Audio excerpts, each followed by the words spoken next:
बिस्मिल्लाहिर्रहमानिर्रहीम। अस्सलाम वालेकुम नाज़रीन, उम्मीद है आप सब लोग खैर खैरियत से होंगे।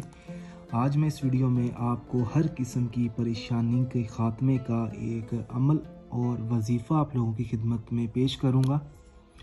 हर किस्म की परेशानी हो, चाहे वो तलाक़ को लेकर हो, शादी को लेकर हो, मंगनी को लेकर हो, महबूब की हो, शोहर की हो, चाहे अपनी मोहब्बत की हो, वालिदैन की, औलाद की, रिज़्क़ की, दुकानदारी की, तो उस शख्स को चाहिए कि सबसे पहले तो अपना कोई दिन मुकर्रर करे, उसके बाद इशा की नमाज़ अदा करे या फ़जर की करे।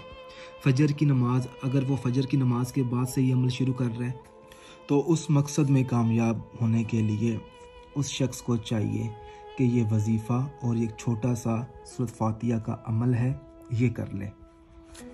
करना कुछ इस तरीके से है कि आपने सबसे पहले अपना दिन मुकर्रर करना है। मिसाल के तौर पर अगर आप इशा या असर या ज़ोहर के बाद करना चाह रहे हैं तो सबसे पहले, अगर आप ज़ोहर के बाद करना चाहते हैं तो सबसे पहले ज़ोहर की नमाज़ अदा करेंगे। उसके बाद सूरत फातिहा 100 मरतबा आपने पढ़नी है। उसके बाद आपने अपना मतलूबा मकसद अपने जहन में रखते हुए ये नक्श जो है, इय्याका नअबुदु व इय्याका नस्तईन, ठीक है, आपने इसी तरीके से आपने हरूफ अदा कर लेने हैं। चाहे आप काली स्याही के साथ अदा करें, नीली स्याही के साथ अदा करें, और अपना मतलूबा मकसद अपने जहन में रखते हुए आपने करना है।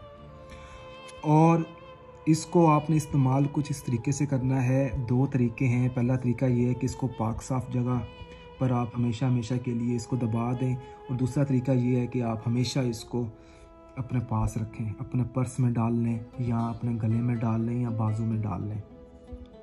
तो हर नमाज अदा करने के बाद कोशिश करें कि 100 मरतबा इय्याका नअबुदु व इय्याका नस्तईन पढ़ते रहें। इसका मामूल बना लें।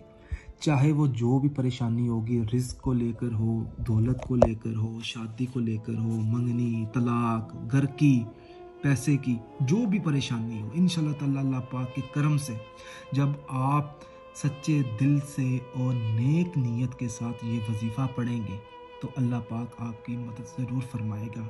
और दुआ आपने हर नमाज के बाद करनी है। इस नक्श को अदा करने के बाद भी आपने दुआ मांगनी है। अगर कोई ऐसी चीज़ है जो आप मुझसे पूछना चाहें तो इस वीडियो के नीचे आप कमेंट करके पूछ सकते हैं। इस अमल को दूसरे भाई बहनों तक ज़रूर पहुंचाएं।